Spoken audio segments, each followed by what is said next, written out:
What if you could walk up to an ATM, put in a $1 bill, and have the machine think it's a $100 bill? Well, that's pretty much what just happened in the wild world of decentralized finance. Today, we are breaking down a massive DeFi heist, where a hot new protocol lost millions in the blink of an eye. $18.4 million. Let that sink in for a second. That is exactly how much a single attacker drained from the KelpDAO protocol. And this wasn't some slow drain. This was a clean, surgical strike. And the most shocking part? This all happened in a flash. We're talking about a single transaction block. The protocol's entire liquidity buffer was there 1 second and completely gone the next. So that's the $1 million, or I guess the $18 million question, isn't it? How did they pull this off? This wasn't just some simple bug. Oh no, this was a brilliantly orchestrated attack that turned the protocol's own rules against itself. So let's retrace the attacker's steps. Okay, to really understand the crime, you first have to understand the scene. And right now, the scene is all about liquid restaking tokens, or LRTs. They've become one of the hottest things in DeFi, kind of seen as the ultimate yield multiplier. And believe me, everyone wants a piece of the action. Now, the concept itself is actually pretty genius. You stake your ETH to help secure various networks, but instead of that money being totally locked up, you get a tradable token like rsETH in return.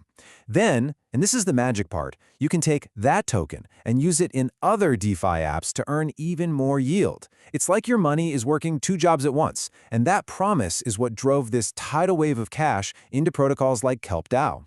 But, and you knew there was a but coming, right? This brilliance has a hidden cost.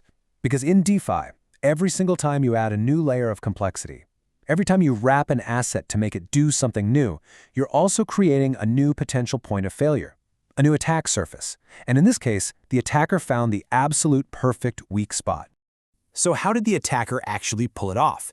Well, this wasn't a random glitch. This was a deliberate, calculated, 3-step plan.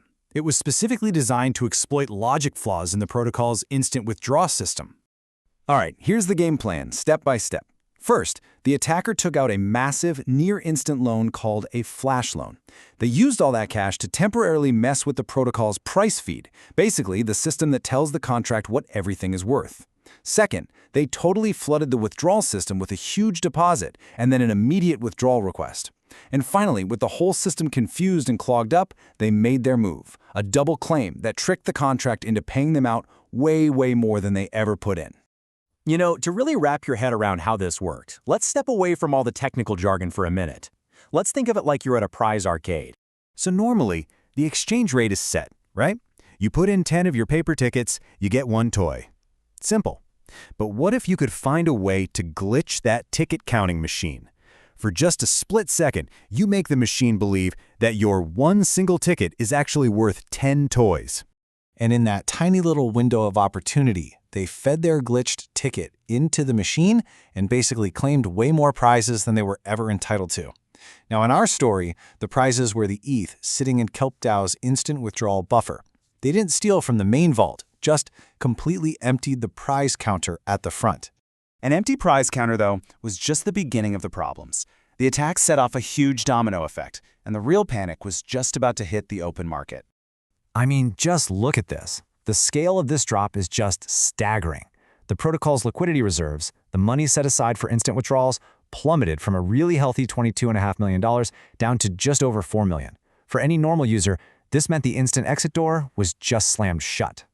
So, with the buffer gone, what happened next? Total panic.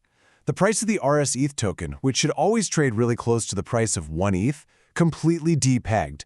It crashed all the way down to 0.82 ETH as everybody scrambled to sell. To stop the bleeding, the team had no choice but to pause all withdrawals, which turned a normal 2-hour queue into an indefinite waiting game. The trust in the system was just shattered. You know, in the wake of a disaster like this, the question isn't just what happened, it's how do we make sure this never, ever happens again? For security auditors, this whole exploit provided some really hard but absolutely necessary lessons.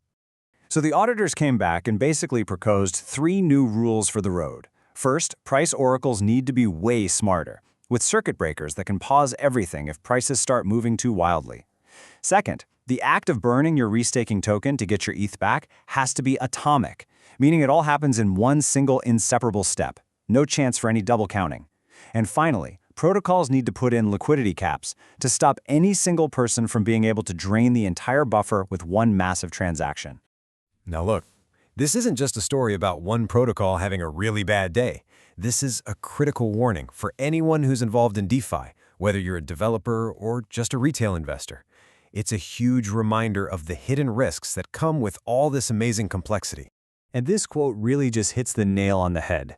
All the incredible utility and yield we get from things like liquid restaking tokens, it comes at a price. And that price is a bigger, more complex attack surface. It's the classic trade-off we always see between convenience and security. So I'll leave you with this question to think about. This entire exploit, this whole house of cards, was built on the promise of instant liquidity for an asset that's not supposed to be liquid. So is that promise fundamentally flawed? Is trying to offer instant withdrawals for staked assets just an invitation for disaster? It really forces us to rethink the basic architecture of these new financial systems.